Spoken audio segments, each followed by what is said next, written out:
Hello students, welcome back to Maths B English class.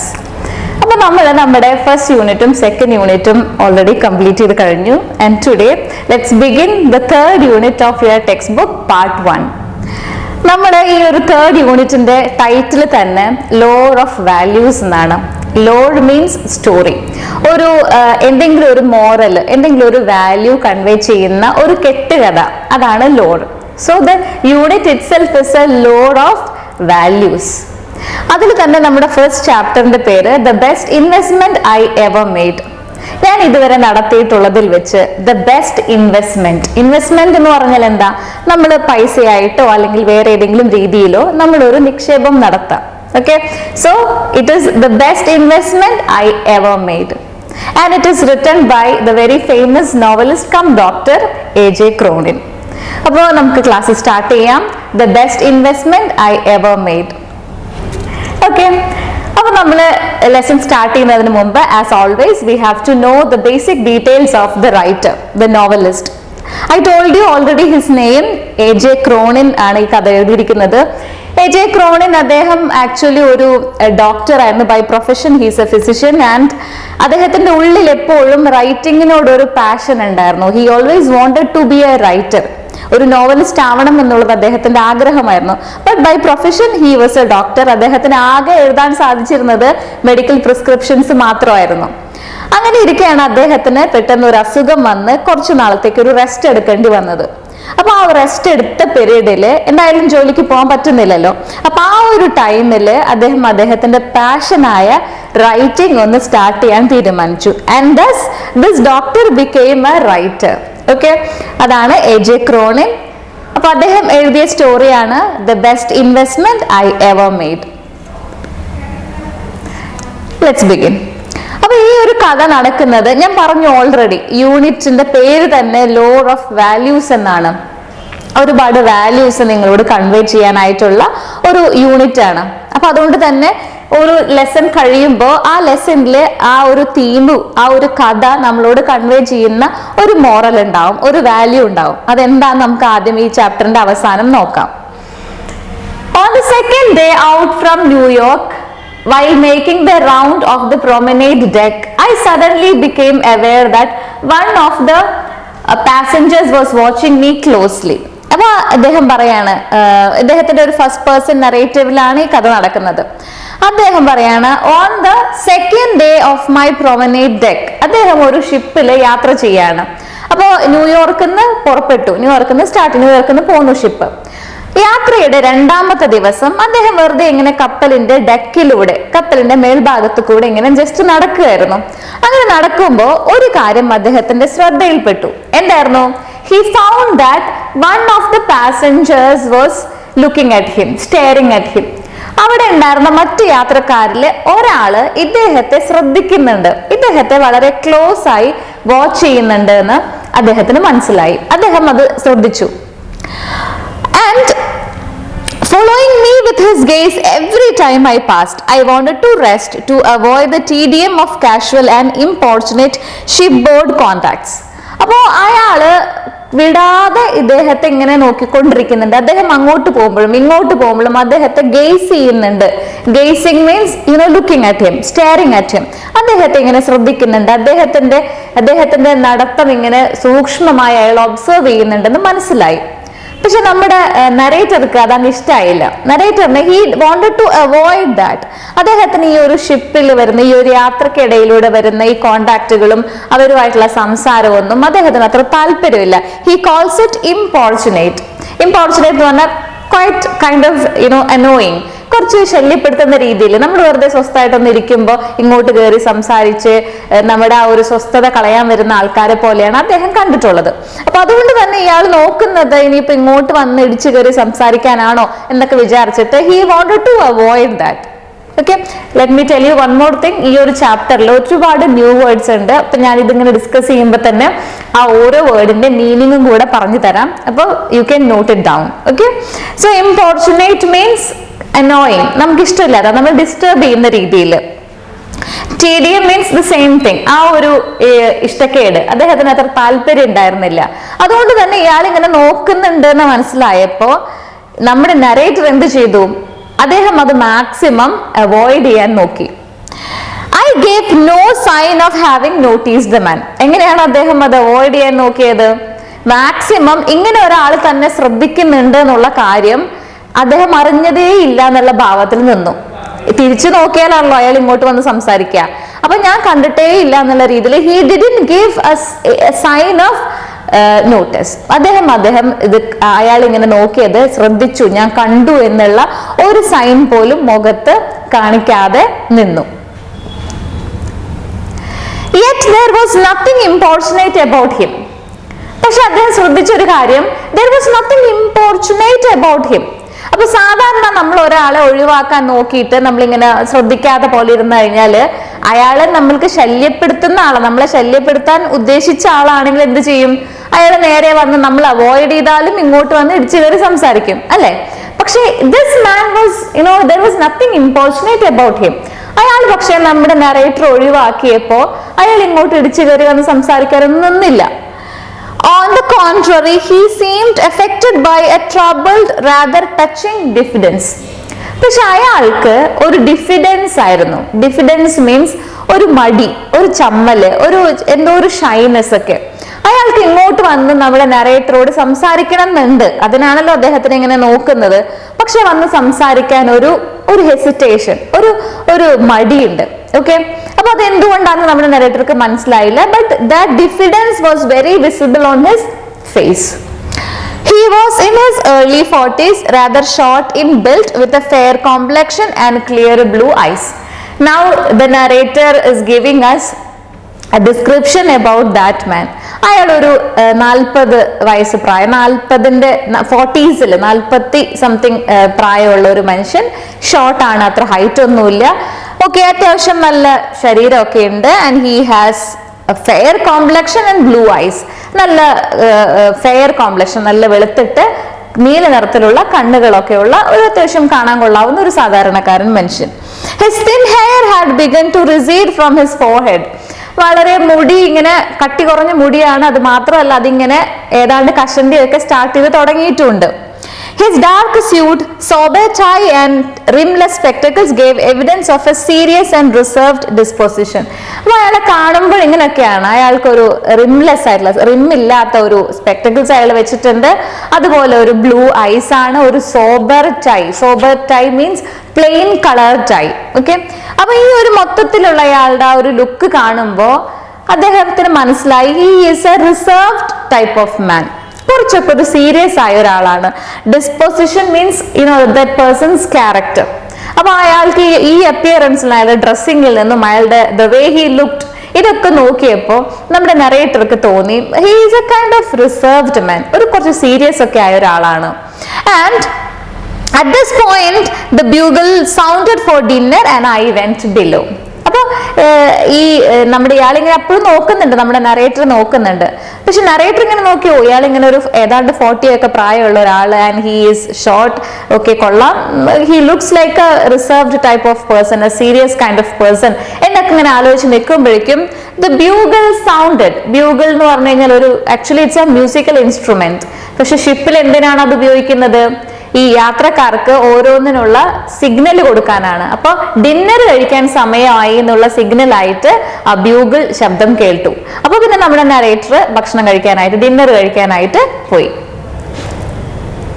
Okay, അപ്പൊ ഇപ്പോഴും ഇയാൾ ഇങ്ങോട്ട് വന്ന് നറേറ്ററോട് സംസാരിക്കോ, നറേറ്റർ അങ്ങോട്ട് കയറി എന്തെങ്കിലും ചോദിക്കോ ഒന്നും ഉണ്ടായിട്ടില്ല. പക്ഷെ നറേറ്റർക്ക് മനസ്സിലായി he wanted to just come to him, he wanted to talk to him. പക്ഷെ അയാൾക്ക് എന്തോ ഒരു മടിയും ഉണ്ട്, ഇങ്ങോട്ട് വന്ന് ഇടിച്ചു കയറി സംസാരിക്കാനായിട്ട് ഒരു ചെറിയൊരു ഹെസിറ്റേഷൻ ഉണ്ട്. On the following forenoon, I again observed my fellow voyager watching me earnestly from his deck chair. അടുത്ത ദിവസവും ഇതേ സംഭവം തന്നെ കണ്ടിന്യൂ ചെയ്തു. അപ്പോഴും നമ്മുടെ ഈ ആള് നമ്മുടെ നറേറ്ററിനെ ഇങ്ങനെ നോക്കിക്കൊണ്ടിരിക്കുന്നുണ്ട്. നമ്മുടെ നറേറ്റർ എവിടെയൊക്കെ പോകുന്നോ ഇയാൾ നമ്മുടെ നറേറ്ററിനെ ഇങ്ങനെ ഗെയ്സ് ചെയ്തുകൊണ്ടിരിക്കുന്നുണ്ട്. Okay, now this time he was sitting. അപ്പോഴും ഇങ്ങനെ ഇരുന്ന സ്ഥലത്ത് നിന്നും നമ്മുടെ നറേറ്ററെ നോക്കിക്കൊണ്ടിരിക്കുകയാണ്. Now a lady was with him, obviously his wife. Okay, അപ്പൊ ഈ തവണ അദ്ദേഹത്തിന്റെ കൂടെ ഒരു സ്ത്രീയും കൂടെ ഉണ്ട്. There was a lady with him. Who was that lady? Obviously his wife, ഇയാളുടെ ഭാര്യയാണ്. ഓക്കെ, അപ്പോ ആദ്യം 2 ദിവസമായിട്ട് നമ്മുടെ ഈ ആള് മാത്രമാണ് നമ്മുടെ നരേറ്റർ ഇങ്ങനെ നോക്കിക്കൊണ്ടിരുന്നത്. പക്ഷെ ഇത്തവണ അതാ ഒരു പുതിയ കഥാപാത്രം കൂടി ഉണ്ട്, ഒരു ലേഡിയാണ്, that person's wife. The situation by this time had begun to intrigue me. അപ്പൊ ഒരു 3 ദിവസമൊക്കെ ആയിട്ട് ഒരാള് നമ്മളെങ്ങനെ ക്ലോസ് ആയി ഒബ്സർവ് ചെയ്തുകൊണ്ടിരിക്കുക, നമ്മളിങ്ങനെ നോക്കിക്കൊണ്ടിരിക്കുക എന്നൊക്കെ പറയുമ്പോൾ definitely that will intrigue us. Okay, എന്താണ് ഇൻട്രൂഗ് എന്ന് പറഞ്ഞു കഴിഞ്ഞാല് നമുക്കൊരു ക്യൂരിയോസിറ്റി ഒക്കെ, എന്തായിരിക്കും ഇയാൾ എന്നെ ഇങ്ങനെ വിടാതെ പിന്തുടരുന്നതെന്ന് അറിയാനുള്ള ഒരു ക്യൂരിയോസിറ്റി ആർക്കായാലും വരും അല്ലേ? അപ്പൊ ആ ഒരു ക്യൂരിയോസിറ്റി നമ്മുടെ നരേറ്റർക്കും വന്നു. I discovered from my steward that they were Mr. and Mrs. John S. from a small suburb of London. അപ്പൊ ഈ ഒരു ക്യൂരിയോസിറ്റി വന്നോട് കൂടിയിട്ട് നമ്മുടെ നരേറ്റർ എന്ത് ചെയ്തു? He asked his steward the details about this couple. Okay, steward എന്ന് പറഞ്ഞാൽ കപ്പലിലെ സ്റ്റാഫാണ്. അപ്പൊ അവരടുത്ത് പോയിട്ട് ഇത് ആരാണ് ഈ കപ്പിൾ, ഈ ഭാര്യയും ഭർത്താവും ആരാ സംഭവം എന്തൊക്കെ ചോദിച്ചറിഞ്ഞു. And from that steward he came to know that the couple are Mr. and Mrs. S.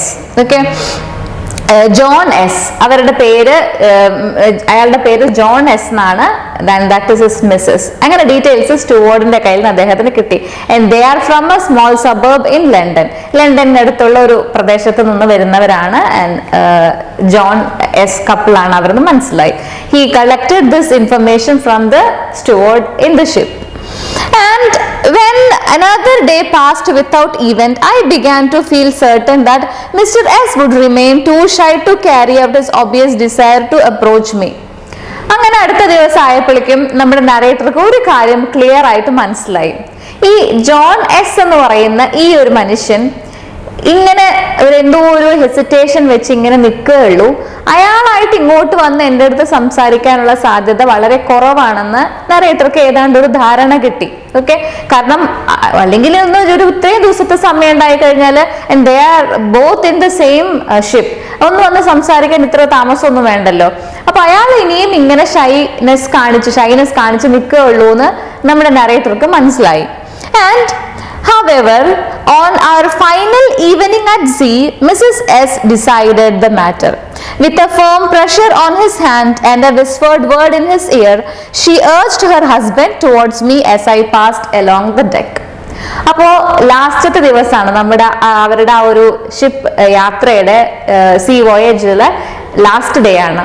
അപ്പൊ ഇനി ഈ ഒരു ലാസ്റ്റ് ഡേയും കൂടെ ഇയാൾ വന്ന് സംസാരിച്ചില്ലെങ്കിൽ they will not get another chance to talk to each other.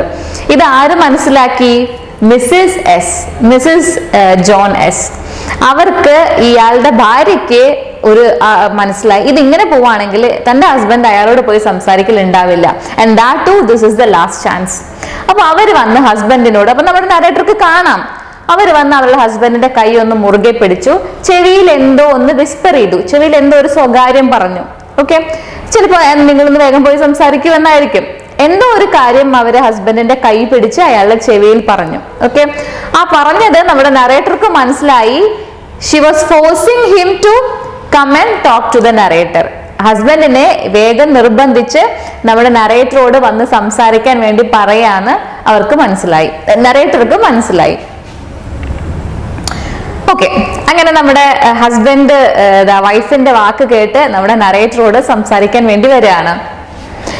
Excuse me doctor, I wonder if I might introduce myself. Okay, അപ്പൊ അദ്ദേഹം വരുമ്പോഴും അദ്ദേഹത്തിന് ഒരു ചമ്മലോ ഒരു നാണോ ഒരു ഹെസിറ്റേഷനോ എന്തൊക്കെയോ ഉണ്ട്.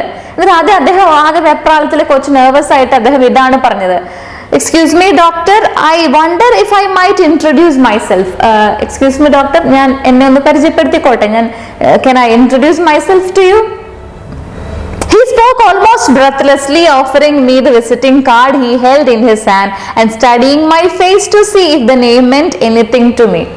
അപ്പൊ അദ്ദേഹം ഇത് പറഞ്ഞത് പെട്ടെന്ന് ഒറ്റ ശ്വാസത്തില് ഒരു വെപ്രാളത്തില് ഇത്രയും കാര്യം, okay this is my visiting card, let me introduce myself എന്നൊക്കെ പറഞ്ഞ് വിസിറ്റിംഗ് കാർഡ് നീട്ടി ഇത്രയും കാര്യം ഒറ്റ ശ്വാസത്തിൽ ബ്രെത്ത്ലെസ് ആയി അദ്ദേഹം പറഞ്ഞിട്ട് അദ്ദേഹം വിസിറ്റിംഗ് കാർഡ് കൊടുക്കുമ്പോ he was looking at our narrator's face to see if there is any expression change on his face. ഈ കാർഡ് കിട്ടി അതിലെ പേര് കണ്ടു കഴിഞ്ഞാല്, പേര് നോക്കി കഴിഞ്ഞാല് നമ്മുടെ നറേറ്ററിന്റെ ഫേസിൽ എന്തെങ്കിലും ഒരു ഭാവ വ്യത്യാസം ഉണ്ടാവോ അറിയാൻ നോക്കുന്നത് പോലെ that person was looking at our narrator's face when he handed him over the visiting card. എന്നിട്ട് അദ്ദേഹത്തിന് ഇൻട്രൊഡ്യൂസ് ചെയ്ത് ഈ കാർഡ് കൊടുക്കുകയാണ്. Then as it plainly did not, he went on with the same awkwardness. പക്ഷെ ഈ card കണ്ടിട്ടോ കാർഡിലെ പേര് കണ്ടിട്ടോ നമ്മുടെ നറേറ്ററുടെ മുഖത്ത് പ്രത്യേകിച്ച് എക്സ്പ്രഷൻ ഒന്നും മാറിയില്ല. ബിക്കോസ് അദ്ദേഹത്തിന് പെട്ടെന്ന് ഇയാളെ അറിയുകൂടിയില്ല. അപ്പൊ അതുകൊണ്ട് തന്നെ അവർ നറേറ്റർ റിമെയിൻഡ് ദ സെയിം. അപ്പോ നമ്മുടെ നറേറ്ററിന്റെ മുഖത്ത് ഭാവമാറ്റൊന്നും വന്നില്ല എന്ന് കണ്ടപ്പോ he continued with that awkwardness. If you could spare a few minutes, my wife and I would like to have a word with you. Okay, അപ്പൊ ഇതാണ് അദ്ദേഹത്തിന്റെ ആവശ്യം. ഇതിന് വേണ്ടിയാണ് പാവം ഈ 3 ദിവസമായിട്ട് ഇങ്ങനെ നോക്കിക്കൊണ്ടിരുന്നത്. And he said, see, if you don't mind, താങ്കൾക്ക് അസൗകര്യമൊന്നും ആവില്ലെങ്കിൽ my wife and I would like to talk to you. എനിക്കും എന്റെ ഭാര്യയ്ക്കും താങ്കളോടൊന്ന് സംസാരിച്ചാൽ കൊള്ളാമെന്നുണ്ട്, താങ്കൾക്ക് ബുദ്ധിമുട്ടൊന്നും ആവില്ലെങ്കിൽ. Okay, finally he made the request. Okay, a moment later I was occupying the vacant chair beside them. അപ്പൊ നമ്മുടെ നറേറ്റർ സമ്മതിച്ചു. ഓക്കെ, എന്തായാലും ഒന്ന് സംസാരിക്കാൻ വേണ്ടി വിളിച്ചതല്ലേ, അതും ഇത്ര ദിവസത്തെ ഒരു കാത്തിരിപ്പിന് ശേഷം, ഇത്ര ദിവസത്തെ ഒരു ഹെസിറ്റേഷന് ശേഷമല്ലേ. ആൻഡ് ഫൈനലി അവർ നറേറ്റർ ജോയിൻഡ് ദം. അവർ 3 പേരും കൂടെ ഒരു സ്ഥലത്ത് ഇരിക്കുകയാണ്. And they are going to talk to each other. Haltingly he told me that this had been their first visit to America.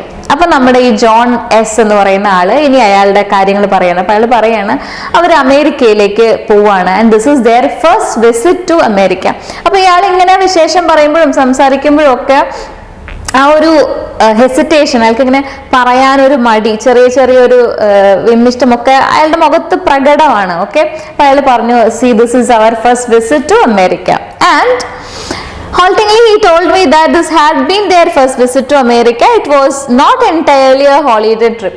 അപ്പൊ ഇവര് ഭാര്യയും ഭർത്താവും കൂടെ ഒരു ഹോളിഡേ ട്രിപ്പ്, ഒരു ഹോളിഡേ എൻജോയ്മെന്റിന് വേണ്ടി ഒന്നും അല്ല അമേരിക്കയിലേക്ക് പോകുന്നത്. They have some other purpose. See, they had been making a tour of the New England states, inspecting many of the summer recreational camps for young people there. അപ്പൊ അവർ പോകുന്നതിന് അവരുടെ ഈ യാത്രയുടെ ഉദ്ദേശം അവർ ന്യൂ ഇംഗ്ലണ്ടിലെ പല സ്റ്റേറ്റുകളും ഇങ്ങനെ യാത്ര ചെയ്ത് കാണുകയാണ്. എന്തിനാണ് ഈ സ്റ്റേറ്റുകളിലേക്ക് യാത്ര ചെയ്യുന്നത്? എന്തിനാണ്? To visit the summer recreational camp for youth. ചെറുപ്പക്കാർക്ക് വേണ്ടിയിട്ടുള്ള സമ്മർ റിക്രിയേഷണൽ ക്യാമ്പുകൾ അവരുടെ ഈ മാനസികോല്ലാസത്തിനും അല്ലെങ്കിൽ വേറെ എന്റർടൈൻമെന്റിനൊക്കെ വേണ്ടിയിട്ട് ആൾക്കാർക്ക് ഒരു relief from tension all the other problems ഒക്കെ കൊടുക്കുന്ന സെന്ററുകളെയാണ് നമ്മൾ റിക്രിയേഷണൽ സെന്ററുകൾ എന്ന് പറയാം. അപ്പൊ അങ്ങനെയുള്ള സെന്ററുകൾ വിസിറ്റ് ചെയ്യാൻ നമ്മൾ ഒരുപാട് സ്ഥലങ്ങളിൽ പോകുന്നുണ്ട്, ദിസ് കപ്പിൾ. ഓക്കെ, അങ്ങനെ പോകുന്നതിന്റെ ഭാഗമായിട്ടാണ് ഇത്തവണ ഇവര് അമേരിക്കയിലേക്ക് പോകുന്നത്. And afterwards they had visited settlement houses in New York and other cities to study the methods employed in dealing with cases of backward, maladjusted and delinquent youth. Okay, അപ്പൊ അവര് summer recreational camp for youth അവിടെ പോകുന്നുണ്ട്. അത് പല സ്റ്റേറ്റുകളിലായിട്ട് യാത്ര ചെയ്തിട്ട് ആ സെന്ററുകൾ, ആ ക്യാമ്പുകൾ അവർ സന്ദർശിക്കുന്നുണ്ട്.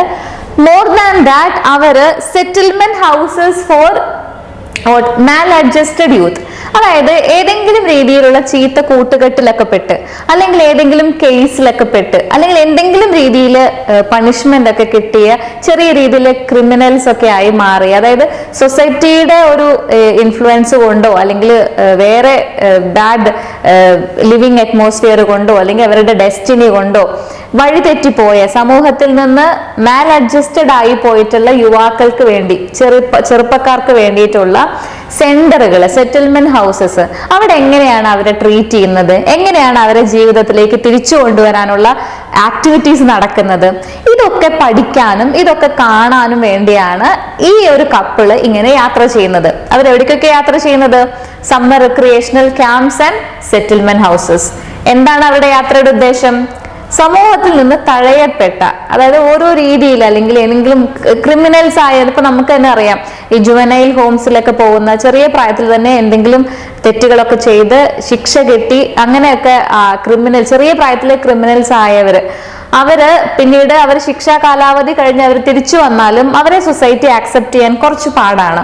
അപ്പൊ അങ്ങനെയുള്ളവർ വീണ്ടും ക്രൈമിലേക്ക് തന്നെ പോകാനുള്ള ടെൻഡൻസി നല്ല കൂടുതലാണ്.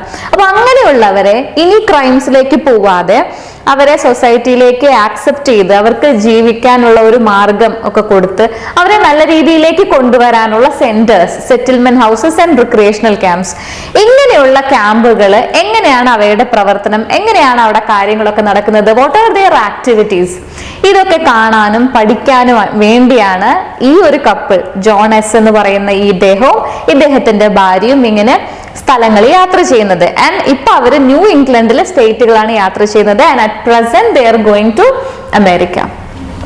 ഓക്കെ, അപ്പോൾ ഇതിൽ കുറച്ച് വേർഡ്സ് ഉണ്ട്. മാലഡ്ജസ്റ്റഡ് ആൻഡ് ഡിലിങ്ക്വന്റ്. ഡിലിങ്ക്വന്റ് എന്ന് പറഞ്ഞു കഴിഞ്ഞാൽ ഇതേപോലെ വഴി തെറ്റിപ്പോയ യുവാക്കള്. മാലഡ്ജസ്റ്റഡും അത് തന്നെയാണ്, മോർലെസ് ദ സെയിം മീനിങ്. അവരുടേതല്ലാത്ത കാരണങ്ങൾ കൊണ്ട്, ബാഡ് കൂട്ടുകെട്ട് കൊണ്ടും അങ്ങനെയൊക്കെ ആയിട്ട്, അല്ലെങ്കിൽ ഒരു ബാഡ് ഫാമിലി ബാക്ക്ഗ്രൗണ്ടിൽ നിന്ന് വരുന്ന കുട്ടികളായാലും അങ്ങനെ അവരുടേതല്ലാത്ത കുറ്റം കൊണ്ട് വഴിതെറ്റിപ്പോയ ചെറുപ്പക്കാര്, അഡോളസൻസ്. ഓക്കെ, അവരെയാണ് നമ്മൾ ഈ മാലഡ്ജസ്റ്റഡ് ആൻഡ് ഡിലിങ്ക്വന്റ് യൂത്ത് എന്ന് പറയാം. അങ്ങനെയുള്ള കുട്ടികളെ ജീവിതത്തിലേക്ക് തിരിച്ചു കൊണ്ടുവരാനുള്ള വഴികൾ നോക്കിയാണ് ഈ ഒരു കപ്പിള് യാത്ര ചെയ്യുന്നത്. And there was in his voice and manner, indeed in his whole personality, a genuine enthusiasm that was disarming. അപ്പൊ ഇത്രയും ഒരു കാര്യം ഈ ഒരു കപ്പിൾ പറഞ്ഞു തീർത്തപ്പോ നമ്മുടെ നറേറ്റർക്ക് എന്തോ ഒരു ഇഷ്ടം തോന്നി അയാളോട്. His all personality was disarming. Disarming എന്ന് പറഞ്ഞു കഴിഞ്ഞാൽ കൈൻഡ് ഓഫ് അട്രാക്റ്റീവ്, ഒരു ചാമിങ്നെസ്. ഇങ്ങനെ ഒരു സമൂഹത്തില് ഒന്നും അല്ലാതായി പോയ ഒരുപാട് പേരെ സഹായിക്കാൻ ഇറങ്ങി തിരിച്ച ഒരു ഭാര്യയും ഭർത്താവും. അപ്പൊ അത് പറയുമ്പോ അദ്ദേഹം വളരെ ജെന്യുവൻ ആയിട്ട്, he speaking from his heart, ഈ ഒരു ഫീലിംഗ് നമ്മുടെ നറേറ്റർക്ക് കിട്ടി. And I found myself liking him instinctively. അത് മാത്രമല്ല, ഈ ഒരു ഫീലിംഗ് കിട്ടിയപ്പോ നറേറ്റർക്ക് എന്തോ ഒരു ഇഷ്ടം അയാളോട് വന്നു തുടങ്ങി. He started liking him. And questioning him further, I learned that he and his wife had been active for the past 15 years in the field of youth welfare. അങ്ങനെ ഒന്നുകൂടെ ഇരുന്ന് സംസാരിച്ചപ്പോഴാണ് അദ്ദേഹത്തിന് ഒരു കാര്യം മനസ്സിലായത്. ഈ ഒരു ജോൺ എസ് എന്ന് പറയുന്ന ഇദ്ദേഹവും അദ്ദേഹത്തിന്റെ വൈഫും കഴിഞ്ഞ 15 വർഷമായിട്ട്, for the last 15 years they have been working in this field of youth welfare. യുവാക്കളുടെ വെൽഫെയറിന് വേണ്ടി, യുവാക്കളുടെ ക്ഷേമത്തിന് വേണ്ടി പ്രവർത്തിച്ചുകൊണ്ടിരിക്കുകയാണ് this couple for the last 15 years. And he was by profession a solicitor, but in addition to his practice at the courts, found time to act as a director of a charitable organization devoted to the care of boys and girls, mostly from city slums, who had been fallen under the ban of law. Okay, അപ്പൊ അദ്ദേഹം ഒരുപാട് നല്ല കാര്യങ്ങൾ ചെയ്യുന്നുണ്ട്. And by profession he is a solicitor, ഒരു lawyer ആണ്. അപ്പൊ കോർട്ടിൽ പോയി ഒരു ലോയർ ആയിട്ട് വർക്ക് ചെയ്യുന്നതിന്റെ ഒപ്പം the same time he is running A charitable organisation. He is director of A charitable organisation. ആ ചാരിറ്റബിൾ ഓർഗനൈസേഷൻ എന്തിനു വേണ്ടി വർക്ക് ചെയ്യുന്നതാണ്? For the welfare of, for the care of boys and girls who are discarded in our society. സമൂഹത്തിലെ ആരാലും നോക്കാനില്ലാതെ ഒറ്റപ്പെട്ടു പോയ, വഴിതെറ്റിപ്പോയ ആൺകുട്ടികളെയും പെൺകുട്ടികളെയും protect ചെയ്ത് അവർക്കൊരു കരിയറും അവർക്കൊരു ജീവിതവും ഒക്കെ കൊടുക്കാൻ വേണ്ടി പ്രവർത്തിക്കുന്ന ഒരു charitable organisation. And he is the director of that organisation. So apart from being A lawyer, he is also the director of A charitable organisation. നോക്കൂ, അപ്പൊ എന്തൊരു നല്ല മനുഷ്യനാണ്. ഇങ്ങനെ ഒരുപാട് പുണ്യപ്രവർത്തികൾ ചെയ്യുന്ന വളരെ നല്ല മനസ്സുള്ള ഒരാളും അയാളുടെ ഭാര്യയും. As he spoke with real feeling, I got a vivid picture of the work these two people were doing. അപ്പൊ ഇവരോട് ഇങ്ങനെ ഒരുപാട് സംസാരിച്ചപ്പോ നമ്മുടെ നറേറ്റർക്ക് ഇവരെ ഈ ഒരു ഭാര്യയും ഭർത്താവും ചെയ്യുന്ന വർക്കിന്റെ ഒരു full picture, A vivid picture, A clear picture അദ്ദേഹത്തിന് കിട്ടി. And I learned how they took derelict adolescents from the juvenile courts and placing them in a healthy environment, healed them in mind and body and sent them back into the world. അപ്പൊ ഇതാണ് ജീവിതത്തിൽ തഴയപ്പെട്ടു പോയ, ഒഴിവാക്കപ്പെട്ടു പോയ, വഴിതെറ്റിപ്പോയ ചെറുപ്പക്കാരായ ആൺകുട്ടികളെയും പെൺകുട്ടികളെയും തിരിച്ചെടുത്ത് അവരെ protect ചെയ്ത് അവരെ പഠിപ്പിച്ച് അവർക്കൊരു ജീവിതമാർഗമൊക്കെ കൊടുത്ത് അവരെ ഫിസിക്കലി ആൻഡ് മെന്റലി അവരെ ഓൾ റൈറ്റ് ആക്കി സൊസൈറ്റിയിലേക്ക് തിരിച്ചു കൊണ്ടുവരുന്ന പ്രവൃത്തി. And they were given training in a useful handicraft which made them fit to take their place as worthy members of the community. അവരെ വെറുതെ ഇങ്ങനെ കോർട്ടിൽ നിന്നോ അല്ലെങ്കിൽ ശിക്ഷ കഴിഞ്ഞ് വരുന്ന അവരെ തിരിച്ച് സ്വീകരിച്ച് ഒന്നുമില്ലാത്തവരാക്കി സമൂഹത്തിലേക്ക് വിടുകയല്ല. അവരെന്തെങ്കിലുമൊക്കെ കൈത്തൊഴിൽ പഠിപ്പിച്ച് അത് അവരുടെ ഒരു മീൻസ് ഓഫ് ലിവിങ് ആക്കി, അത് അവരുടെ ഒരു ജീവിത മാർഗമാക്കിയിട്ട് അങ്ങനെ അവരെ സൊസൈറ്റിയിൽ acceptable citizens, acceptable members of community ആക്കുന്നതാണ് ഈ ഒരു കപ്പിൾ ചെയ്യുന്നത്. And it was a work of redemption that stirred the heart, and I asked what had directed his life into this channel. അപ്പോൾ ഈ ഒരു ജോലി എന്ന് പറയുന്നത് it's an act of redemption. Redemption എന്ന് പറഞ്ഞാൽ നമ്മൾ മലയാളത്തിൽ ഒരു മോക്ഷം എന്നൊക്കെ പറയും, മുക്തി എന്നൊക്കെ പറയും. ഒരുപാട് ചീത്ത കാര്യങ്ങളിൽ നിന്ന് ഫൈനലി നമ്മൾ അതിൽ നിന്ന് റിഡീം ചെയ്യുക, നമ്മൾ അതിൽ നിന്ന് മോക്ഷം പ്രാപിച്ചു, നമ്മൾ അതിൽ നിന്ന് മുക്തി പ്രാപിച്ചു വരാം. ഓക്കെ, അപ്പൊ ഈ ഒരു ഇത്രയും വലിയൊരു പുണ്യ പ്രവൃത്തി ചെയ്യാൻ, ഇങ്ങനെ ഒരു ആക്ട് ഓഫ് റിഡംഷൻ ചെയ്യാനായിട്ട് എന്താണ് ഒരു റീസൺ? പെട്ടെന്ന് ഒരു ദിവസം ഒരു ലോയർക്ക് ഓക്കെ ഞാൻ ഒരു ചാരിറ്റബിൾ ഓർഗനൈസേഷൻ തുടങ്ങണം, ഒരുപാട് ആൺകുട്ടികളെയും പെൺകുട്ടികളെയും ഞാൻ രക്ഷിക്കണം എന്നൊക്കെ തോന്നാണ്. Is there a motive behind it? എന്താണ് അങ്ങനെ ഒരു കാര്യം ചെയ്യാൻ? What prompted you to follow this way, or start this charitable organization, or finally direct your life into this channel? നിങ്ങളുടെ ജീവിതം ഈ ഒരു വഴിയിലേക്ക് തിരിച്ചുവിടാന് what was the reason behind it? Okay, what was the motive behind it? ഈ ഒരു ചോദ്യം നമ്മുടെ narrator ചോദിക്കുകയാണ്. And here we have to conclude today's session. എന്ത് കാരണം കൊണ്ടാണ് ഇങ്ങനെ സമൂഹത്തിൽ ആർക്കും വേണ്ടാത്തവരെ രക്ഷിക്കാനായിട്ട് ഈ ഒരു കപ്പിൾ ഇറങ്ങി തിരിച്ചത്? അവരുടെ ജീവിതം ഇങ്ങനെയുള്ളവർക്ക് വേണ്ടി അവര് ഒഴിഞ്ഞു വെച്ചത്? ഇത്രയും കാര്യങ്ങളൊക്കെ നമുക്ക് ഇനി അടുത്ത ക്ലാസ്സിൽ നോക്കാം. Thank you so much for watching. Thank you.